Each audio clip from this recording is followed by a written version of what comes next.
My appendix bursts, my parents, my brother, and even my fiancé are all too busy celebrating my sister's birthday. I'm outside the operating room, frantically calling every family member I can think of to sign the consent form, but every call is either ignored or hung up on. After hanging up on me, my fiancé, Joel Graham, texts back. Sophie, stop being dramatic. It's Yvette's 18th birthday today. Whatever it is can wait until after the party. I quietly set my phone down and sign the consent form myself. It's the 99th time they've chosen Yvette Norton, my sister, over me. This time, I choose not to care. I'll stop letting their favoritism hurt me. Instead, I'll do everything they ask of me without complaint. They'll all think I finally learned to be obedient, and they'll never realize that I'm preparing to leave them for good. I stayed in the hospital for 3 days, and for those 3 days, my phone stayed silent. I didn't receive a single call from my family. I didn't call anyone either. I didn't scroll through their Instagram feeds like I used to, trying to keep up with every little update in their lives.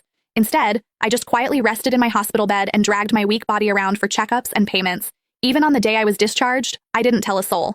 I simply packed my own things, endured the pain in my abdomen, and slowly made my way home. When I pushed the door open, the laughter inside the house abruptly stopped. Everyone was gathered in the living room. My fiancé, Joel, was sitting beside Yvette with his arm casually draped around her shoulders. The moment he saw me, he pulled his hand back and gave me an awkward smile. Soph, you're back? Where have you been these past few days? My brother, Joshua Norton, let out a cold snort. Where else would she have gone to? She just didn't want to show up to Yvette's birthday party. She always has to ruin things for her since she can't stand seeing Vivi happy. I didn't say a word. I just headed straight for my room. Joshua seemed surprised that I didn't argue with him.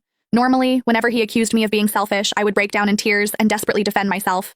But this time, I'd kept quiet. My mom rushed over to me with a glass of juice. Sophia, we were so busy with Vivi's birthday the other day that we missed your calls. Don't be mad at us, okay? She placed a glass of mango juice in my hand. Although my heart had long since stopped expecting anything, it still ached faintly. I was allergic to mangoes, but Yvette loved them. There was always mango-flavored food and drinks in the house because of that.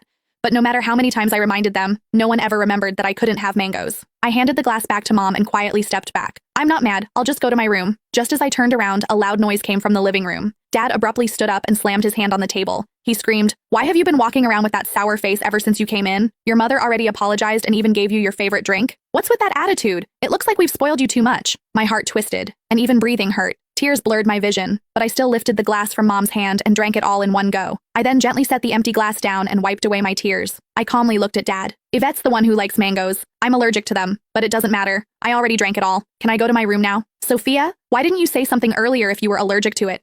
Who told you to drink it? You're so stubborn. Mom panicked and quickly patted my back. Dad looked embarrassed, but he still harshly replied, "You could have just explained yourself. You've always had that unlikable attitude. You're nothing like Vivi. She knows how to communicate." Yvette's voice drifted over from the couch. "Dad, don't say that about Sophia. You'll make her sad." She sounded gentle, but the smugness in her eyes was impossible to hide. Yvette had always used my dullness to highlight her perfection. No matter what it was, she loved comparing herself to me. She would only be satisfied when she got to trample me. I should have felt hurt, but